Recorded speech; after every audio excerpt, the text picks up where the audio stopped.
Hello, I'm Dr. Ali, and this is our interpreter who's going to help us communicate.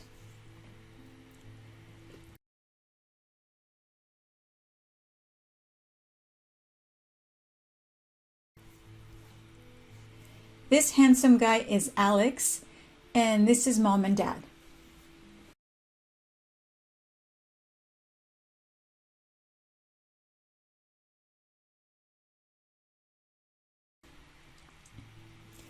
Let's take a seat, and I'd like to go over the last 2 days with you.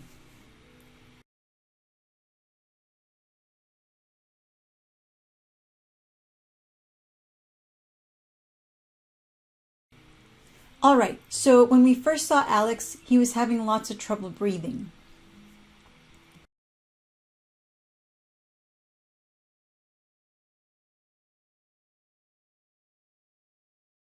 Mom also mentioned that he had coughing spells at home that were prolonged, and it seemed like he wasn't breathing during these coughing fits.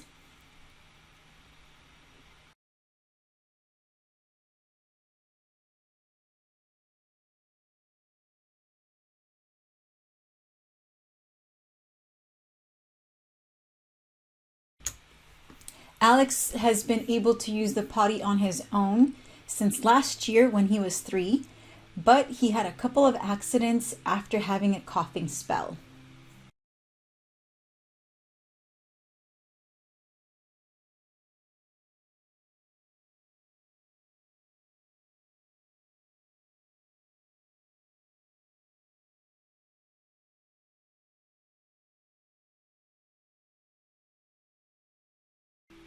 The intensity of the cough was probably making it difficult for him to control his bladder.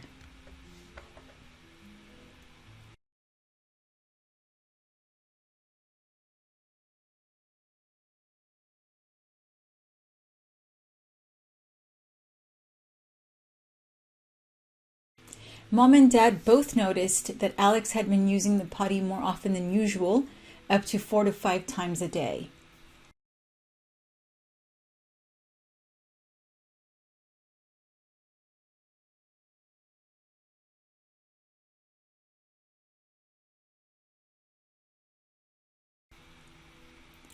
And Mom was able to notice that he had loose stools. Dad checked Alex's temp at home before bringing him in yesterday, and he had a low-grade fever of 101.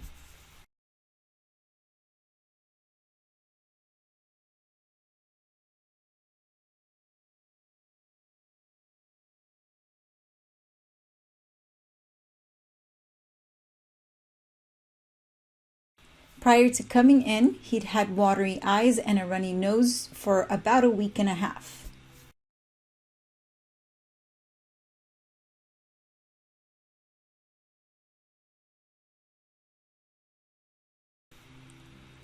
How am I doing so far? Did I miss anything? Oh, right. He wasn't sleeping or eating well either.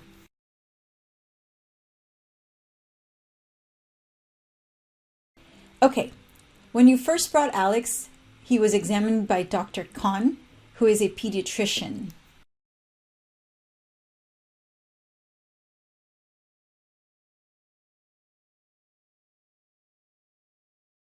And he decided to admit Alex overnight for observation and to give us time to do some tests.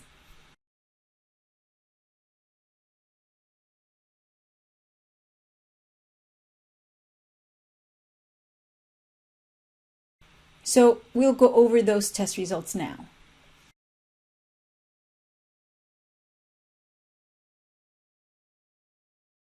We collected blood, did a chest x-ray, and collected a sample from the back of his nose and throat.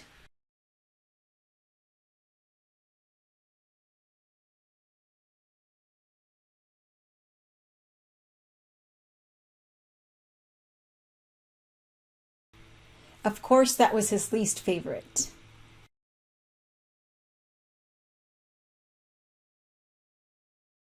Mom, I know you mentioned that a few kids from Alex's TK class and after school program had been sick and you were worried he might have pneumonia.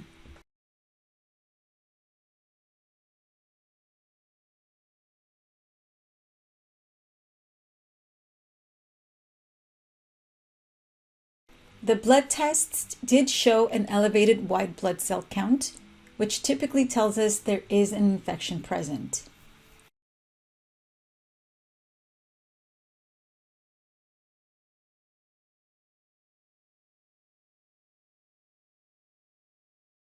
But based on what we saw in the chest x-ray and on what we can hear from his lungs with a stethoscope, neither Dr. Khan nor I believe he has pneumonia.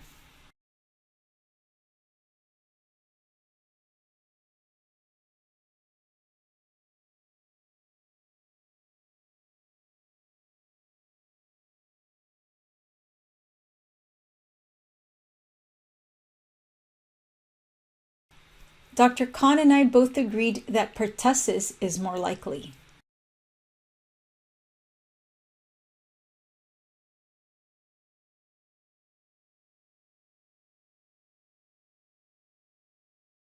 Pertussis is tricky to diagnose for various reasons.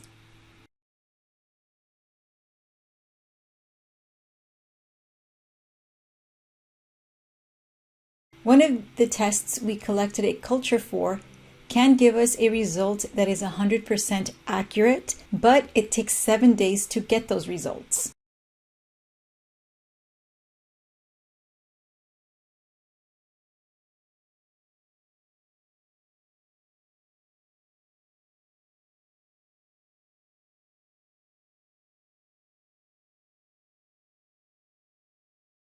So while we're waiting for those results, we went ahead and did a combination of other things that can help us determine if he has pertussis.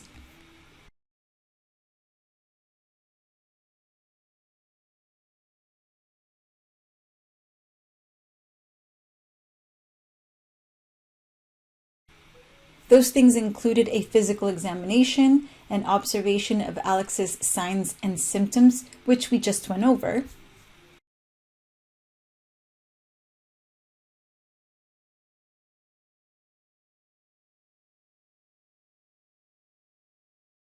blood tests, which we also already talked about,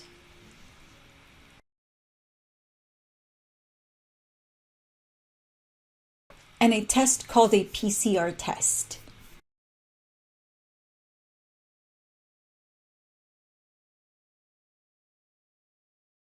We were able to do a PCR test using some of the nasopharyngeal culture we collected.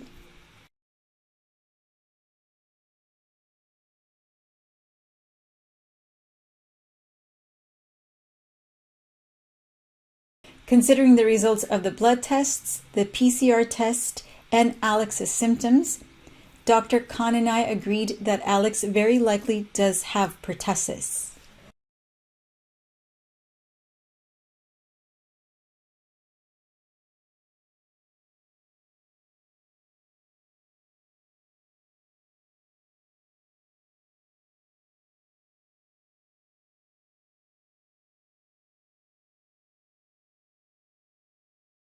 And we also agreed that we should start caring for him based on that information and conclusion.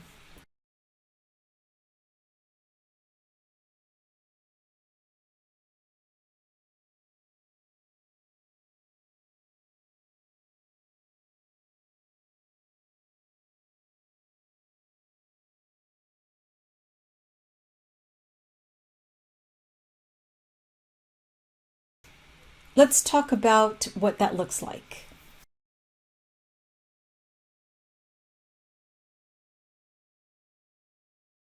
Well, let me back up a little and explain what pertussis is.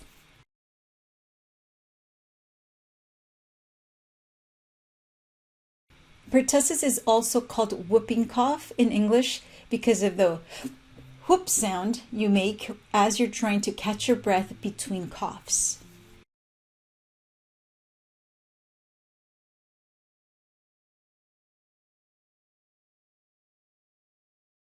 I'm not sure if they have an informal name for it in your home language.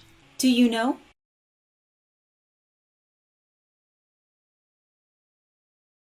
That's okay, don't worry about it. Pertussis is an upper respiratory infection caused by a bacteria that spreads easily from person to person.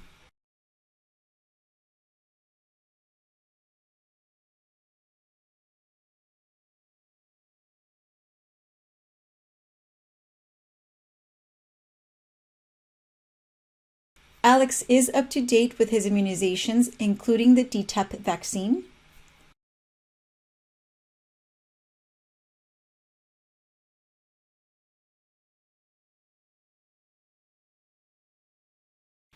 That's the vaccine against diphtheria, tetanus, and pertussis.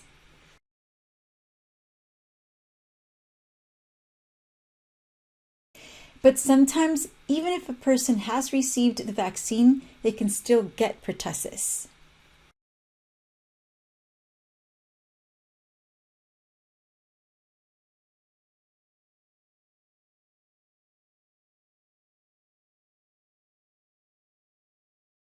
The good news is that because he has the vaccine, his symptoms will likely be milder than they would if he had not received it.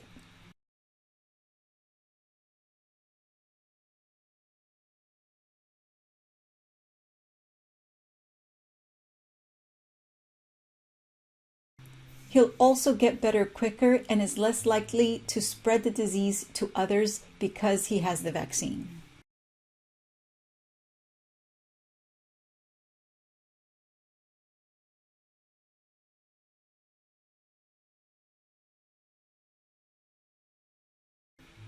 Now, I have prescribed Alex an antibiotic called azithromycin in liquid form.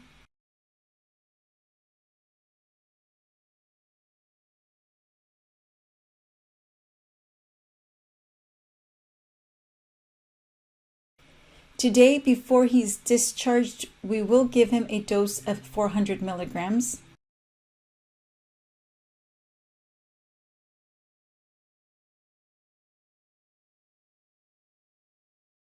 At home, you will give him 200 milligrams once per day for an additional 4 days.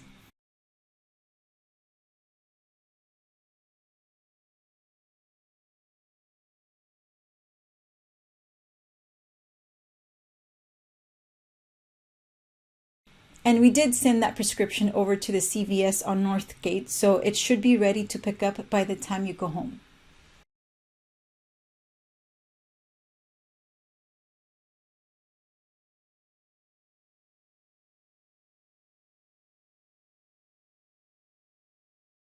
Since you have another child at home, and since you both have been taking care of Alex, we are going to recommend that you also take a prophylactic antibiotic.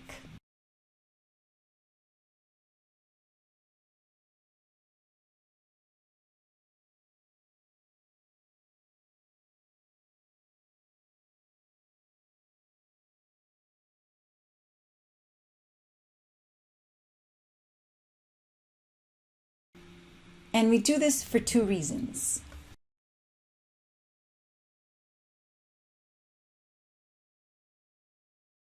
First, as I mentioned, pertussis is highly contagious and it spreads easily.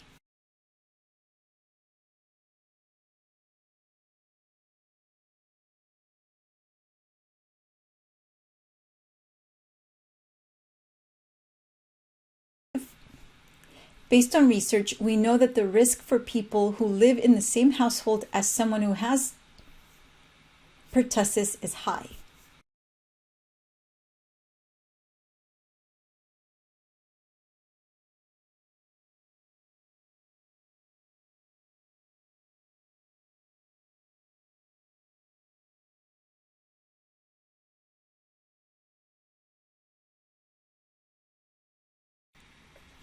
Even when people in the household are current with pertussis immunizations.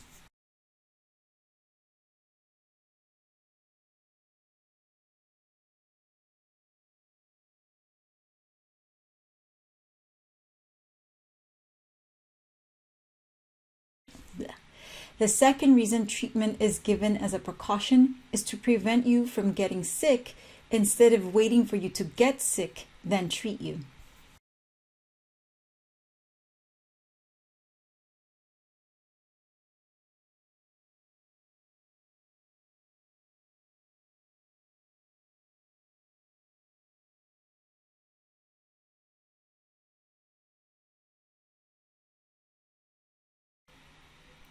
I know you have been around Alex this whole time. I know you have been around Alex the whole time. I know you have been around Alex this whole time he's been sick, and you may already have come in contact with the bacteria that causes pertussis.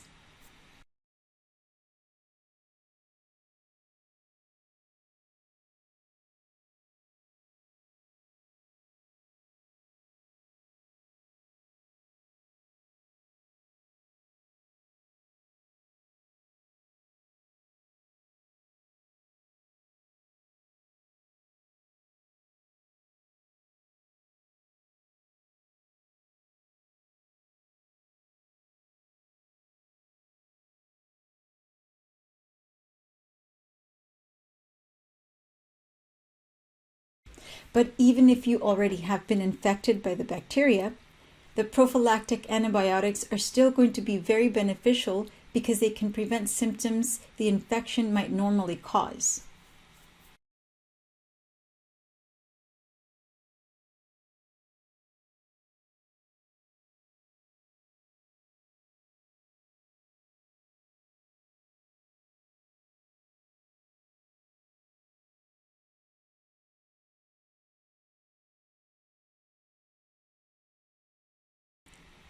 Still, at home, you should be sure no one is sharing drinks or food.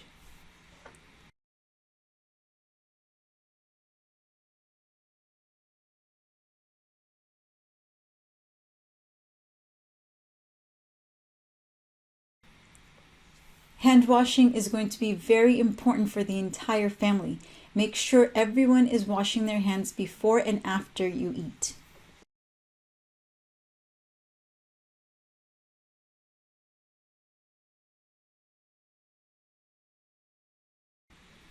And anytime you handle food.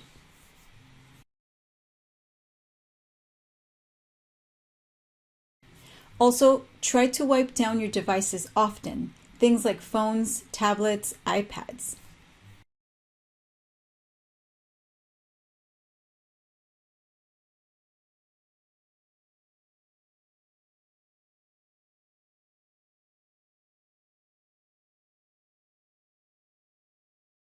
And Dad, since you mentioned your mom lives in the household, she should also take the antibiotics.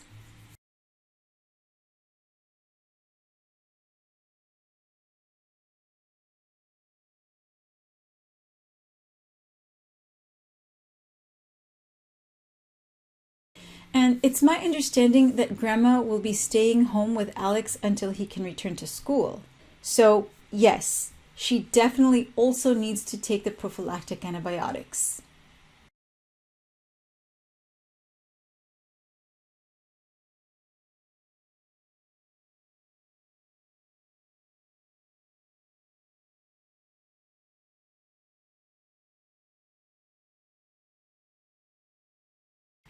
And speaking of that, Alex should also stay home from school and after school care until his doctor says it's okay to return.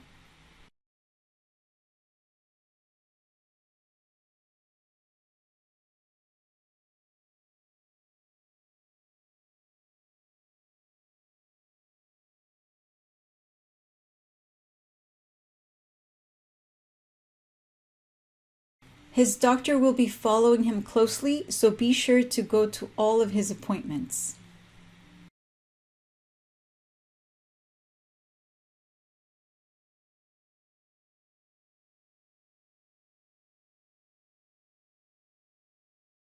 Alex doesn't have to follow a specific diet, but it's better to give him 5 small meals throughout the day instead of 3 large meals.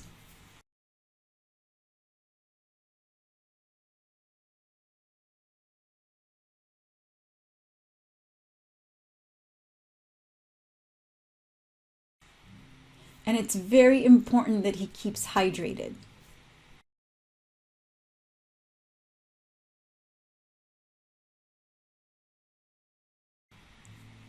His pee should be pale yellow and not dark.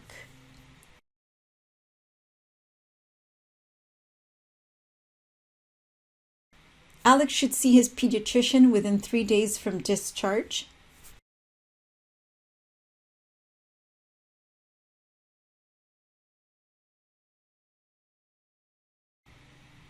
You should also have him rest as much as possible.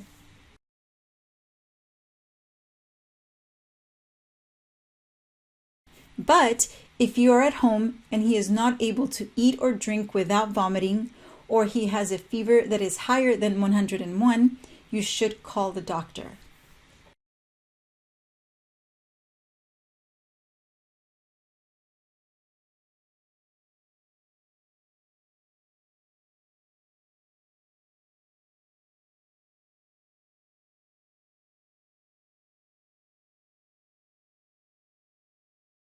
If he doesn't want to eat or drink at all, or is restless and cannot sleep, you should also call the doctor.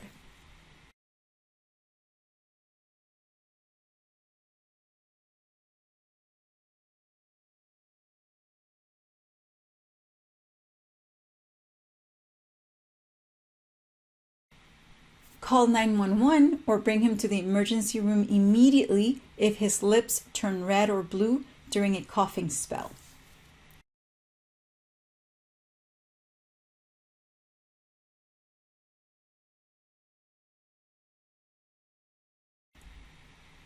Or if he passes out, even if he's out for just a couple of seconds.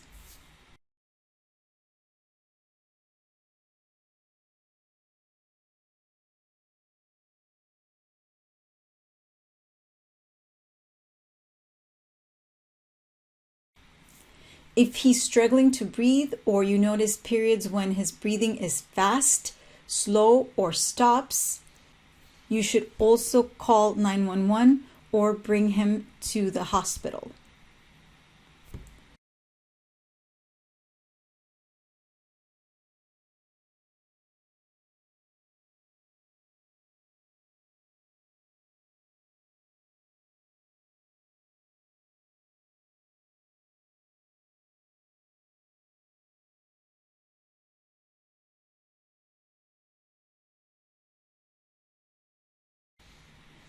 Or if he seems sluggish or is sleeping too much.